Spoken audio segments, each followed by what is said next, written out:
오늘 우리에게 주신 하나님의 말씀은 베드로전서 1장 3절에 있는 말씀입니다. 우리 주 예수 그리스도의 아버지 하나님을 찬송하리로다. 그의 많으신 긍휼대로 예수 그리스도를 죽은 자 가운데서 부활하게 하심으로 말미암아 우리를 거듭나게 하사 산 소망이 있게 하시며. 아멘. 우리 배누보는 인사하겠습니다. 성령으로 충만합시다. 다시 한번 인사하실 때 복음의 은혜로 사랑을 전합시다. 다시 한번 고백하겠습니다. 인사하겠습니다. 예수 부활하셨습니다. 아멘. 네. 베드로전서 1장 3절 말씀 중심으로 다시 부활의 소망으로 라는 제목으로 말씀을 나누도록 하겠습니다. 부활주일 예배를 통하여 하나님의 은혜와 복을 받으시기를 주님의 이름으로 축원합니다. 오늘은 무슨 날이죠? 부활주일입니다. 예수 부활의 기쁨을 함께 나누는 주일. 혼자 나누는 게 아니라 예수 부활의 기쁨을 함께 나누는 부활주일인 줄 믿습니다. 십자가에 달려 죽으신 바로 예수님이 사망 권세를 이기시고, 아멘, 부활하신 것을 기념하는 절기가 바로 부활절입니다. 베드로전서 1장 3절 말씀에 보면은요, 예수 그리스도를 죽은 자 가운데서 부활하게 하심으로 말미암아 우리를 거듭나게 하사 산 소망이 있게 하시며라고 말씀하고 있습니다. 이 말씀에서 어떤 단어가 이렇게 확 들어옵니까? 어떻게 아시죠? 네, 대단하시네. 네, 산 소망입니다. 산 소망. 죽은 소망이 아니라 산 소망이라는 거죠. 그럼 산 소망은 무엇입니까? 산 소망은 살아있는 소망이에요. 살아있는 소망. 그럼 왜 우리의 소망은 살아있습니까? 예수님이 죽음을 뚫고 다시 살아나셨기 때문이라는 겁니다. 예수님이 죽음을 뚫고 다시 살아나셨기 때문에 우리에게는 소망이 있습니다. 소망은 그 대상이 죽으면 함께 끝나버립니다.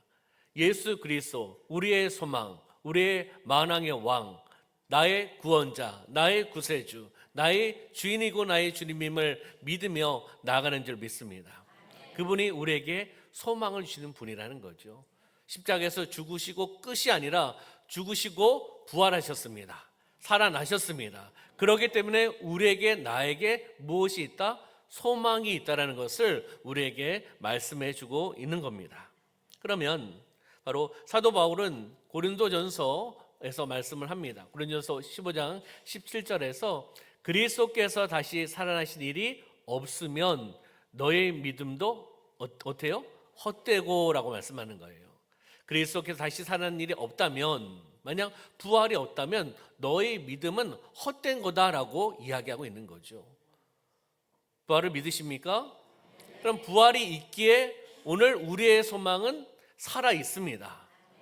그 살아있는 그 마음을 가지고 우리는 살아내는 겁니다. 산소망이라는 거죠. 산소망. 바로 산소망으로 우리는 살아가는 거죠. 바로 산소망이 없는 사람이 있고 산소망이 있는 사람이 있습니다. 어떤 사람은 겉으로는 웃고 있습니다. 겉으로는 웃고 있는데 속은 이미 타들어가고 있어요. 이미 무너진 상태입니다. 사업도, 가정도, 자녀들도 문제가 자꾸 발생이 됩니다. 겉으로는 버티는 것 같은데 속으로는 이제 끝났다, 이제 끝이야 라고 이야기하는 사람이 있습니다. 이 사람은 죽은 소망을 가지고 살아가는 거예요. 환경에 젖어서, 환경에 사로잡혀서 그 환경만을 보면서 나는 죽겠구나, 나는 실패다, 나는 끝이다 라고 이야기하는 사람입니다. 그러나 동일한 상황 속에서, 동일한 어려운 상황 속에서 있지만 어떤 사람은 하나님이 아직 끝내지 않으셨다, 하나님이 아직 끝내지 않았기 때문에 나는 살아갈 수 있다. 무슨 소망이죠? 산 소망이라는 거예요. 동일한 환경에서도 어떤 사람은 이렇게, 어떤 사람은 저렇게 이야기할 수 있다는 겁니다. 그러면 이 죽은 소망과 산 소망을 비교해 본다면 죽은 소망은 상황의 좌우가 됩니다. 그 상황 때문에 이랬다 저랬다 하는 거예요. 그러면서 그 상황 때문에 쉽게 포기하게 됩니다. 그리고 과거의 실패에 자꾸 묶여버려요. 과거의 실패에 자꾸 묶여서 거기에서 허우적거리면서 나오지 못합니다. 그러면서 깊은 절망감으로 살아간다는 거죠. 이 사람은 죽은 소망으로 살아가는 사람입니다. 그러면 산 소망은 어떤 사람인가? 하나님께 뿌리를 내리는 거예요. 상황에 치우치는 것이 아니라 하나님께 뿌리를 내리며 살아가는 겁니다. 하나님의 말씀에 살아가고 있는 겁니다. 그러면 끝까지 인내할 수 있습니다.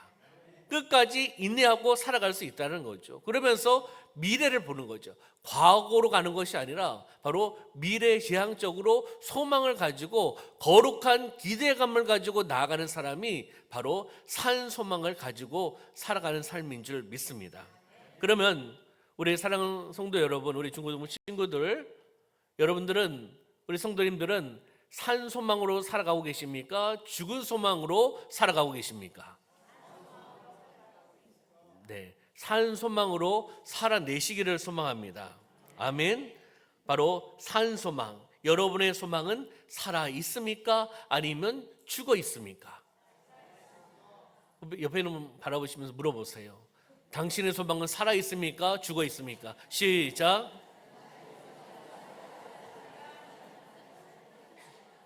네. 뭐라고 대답하세요?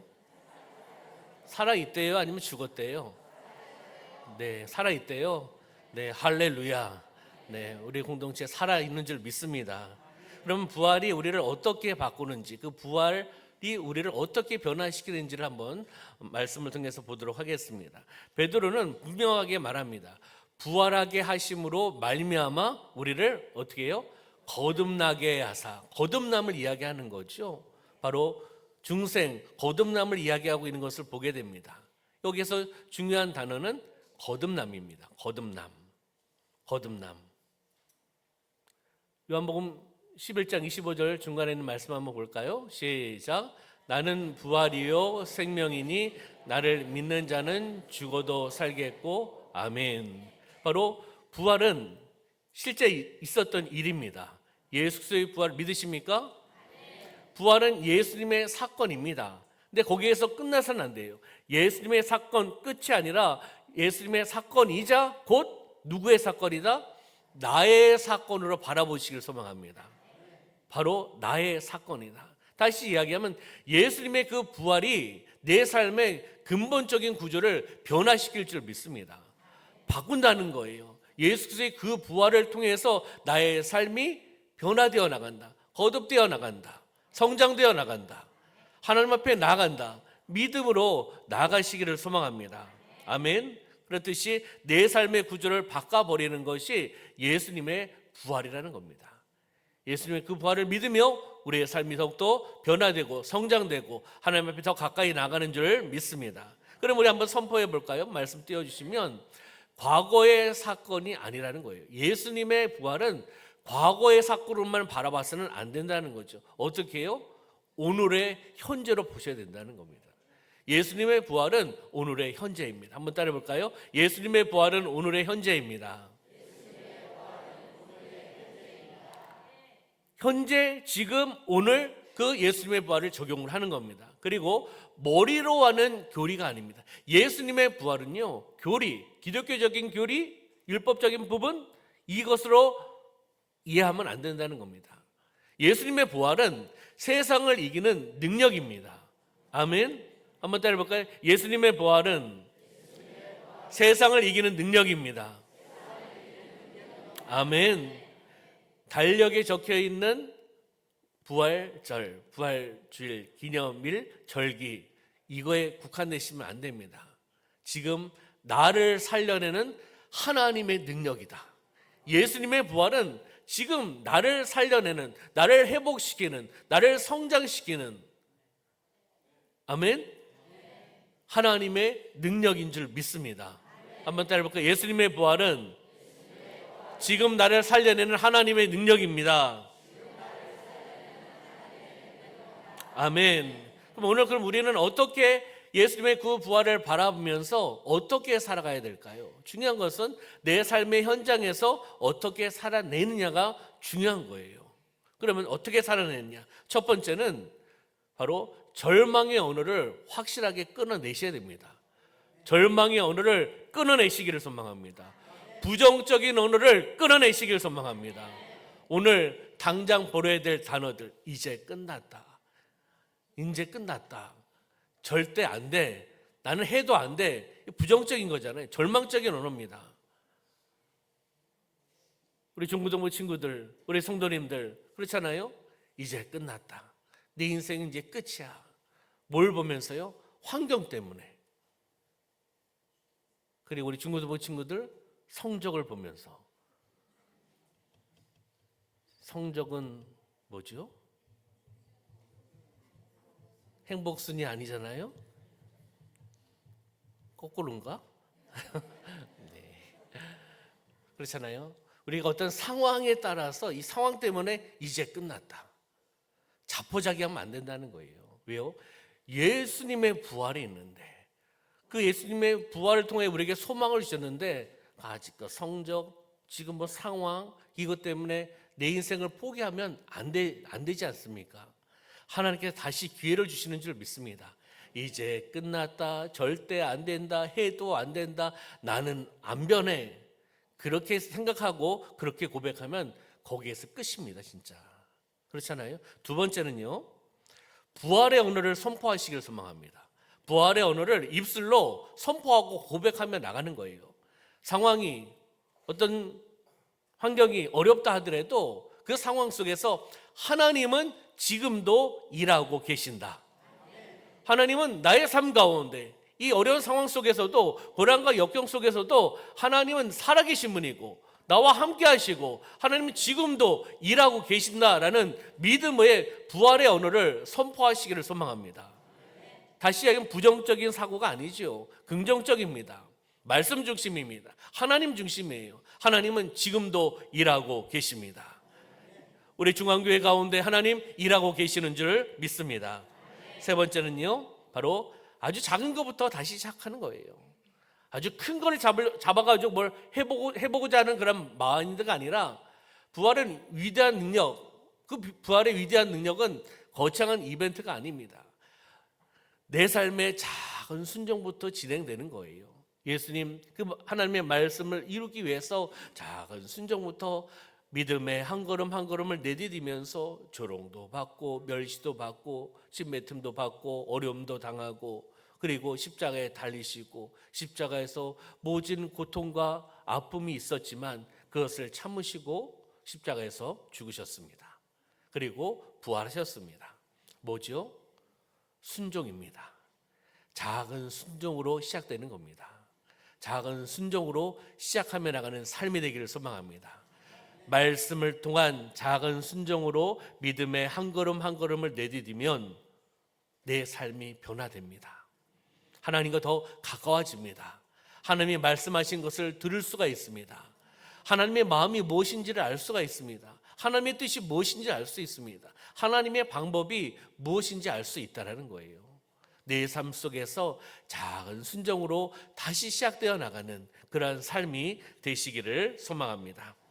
말씀을 정리해 보면서요, 결론은 다시 부활의 소망으로 우리는 살아내는 겁니다.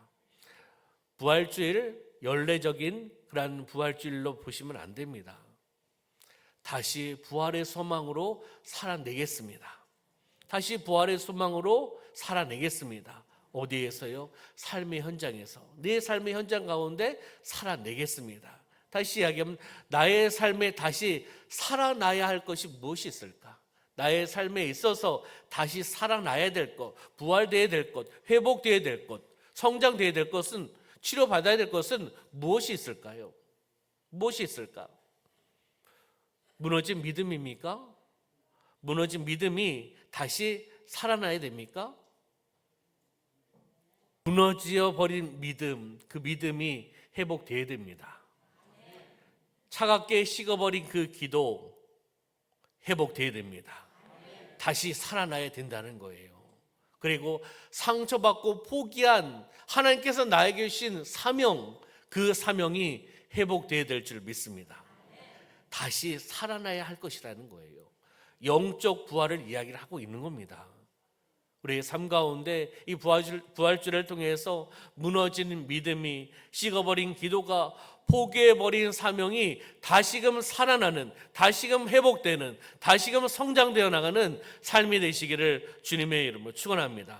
그러면 우리 공동체가 또 회복해야 될 부활의 영역은 무엇이 있을까? 어디일까? 개인적으로도 적용해보고 우리 공동체가, 우리 중고등부가, 우리 목장이, 우리 구역이, 우리 기관이 다시 회복되어야 될 부활의 그 영역은 어디일까라는 것을 한번 생각해 보시길 바랍니다. 하나님은 말씀하십니다. 하나님은 말씀하십니다. 하나님의 음성은 다시 살아나라는 거예요. 다시 살아나라. 하나님은 우리에게 말씀하시는 거예요. 다시 살아나라. 다시 회복되라. 이것을 우리에게 말씀해 주고 계시는 줄 믿습니다. 다시 살아나야 됩니다. 다시 회복되어야 돼요. 이 부활주의를 통해서 다시 한번 묵상하면서 하나님이 원하시는 그 마음을 알고 우리가 다시 살아나기를 소망합니다. 부활이 있기 때문에 끝은 없습니다. 그렇기 때문에 우리는 다시 시작하면 됩니다. 다시 시작하라. 다시 일어나라. 다시 믿으라. 하나님께서 우리에게 영적인 레마의 말씀을 허락해 주신 줄 믿습니다. 다시 시작하는 거예요. 다시 일어나는 겁니다. 다시 믿으며 나가는 겁니다. 왜요? 우리에게 산 소망이 있기 때문이에요. 예수님 부활하셨고 예수님이 소망이시기 때문에, 그 소망의 대상이 살아계시기 때문에 우리는 다시 시작할 수 있는 것이고, 다시 일어날 수 있는 것이고, 다시 믿을 수 있는 줄 믿습니다. 그 믿음으로 살아내시기를 소망합니다. 부활절을 통하여 절망이 무엇으로요? 소망으로. 그리고 슬픔이 무엇으로요? 기쁨으로. 두려움이 담대함으로 변화되어 나갈 줄 믿습니다. 그러면 어떻게 됩니까? 소망과 기쁨과 담대함을 통해서 우리의 삶이 이웃들에게 선한 영향력을 끼치며 나가는 삶이 되어야 되는 겁니다. 그것이 부활주일의 또한 의미이기도 합니다. 나 혼자 성장하고 나 혼자 회복되고 나 혼자 영적인 부활을 맛보는 것에서 끝나는 것이 아니라, 절망이 소망으로 변화되어 나가고, 슬픔이 기쁨으로 변화되어 나가고, 두려움이 담대함으로 변화되어 나가서 나만이 아니라 우리 가족들이, 우리 이웃들이, 우리 남은 시민들이, 우리 조국 대한민국이, 세계 열방이 어떻게 해요? 그 부활의 의미를 알고 예수님을 믿으며 함께 한 가족이 되기를 주님의 이름으로 축원합니다. 마지막으로 선포할까요? 믿음의 선포를 한번 보겠습니다. 예수 고난이 바로 내 고난입니다. 예수 순종이 바로 내 순종입니다. 예수 승리가 바로 내 승리입니다. 예수 죽음이 바로 내 죽음입니다. 예수 부활이 바로 내 부활입니다. 할렐루야. 예수님만 띄워놓고 있으면 의미가 없습니다. 예수 고난, 예수 순종, 예수 승리, 예수 죽음, 예수 부활, 끝. 아, 그렇구나. 지식적으로, 율법적으로 이렇게 있으면 끝입니다. 예수님의 고난이 바로 내 고난이고, 예수의 순종이 내 순종이고, 예수의 승리가 바로 내 승리고, 예수의 죽음이 바로 내 죽음이고, 그렇기 때문에 예수의 부활이 바로 내 부활입니다라는 믿음으로 선포하며 나가는 삶이 되시기를 주님의 이름으로 축원합니다. 그러면 마지막으로 고백할 수 있는 것은 무엇입니까? 마지막으로 고백할 수 있는 것은 나는 죽고 예수로 살아갈 수 있습니다. 나는 죽고 예수로 살아가겠습니다. 이 믿음으로 살아내는 삶이 되시기를 주님의 이름으로 축원합니다. 기도하겠습니다. 참으로 좋으신 하나님 아버지, 고난주간을 지나 부활주일을 맞이하여 하나님 앞에 영광 올려드리며 나아가게 하여 주심을 감사합니다. 죽은 소망을 붙들고 살던 우리를 용서하여 주시옵소서. 부활하신 주님으로 말미암아 다시 살게 하시고 다시 믿게 하시고 다시 걷게 하여 주시옵소서. 예수 그리스도의 이름으로 기도드리옵나이다. 아멘. 네, 이 시간 우리 지금부터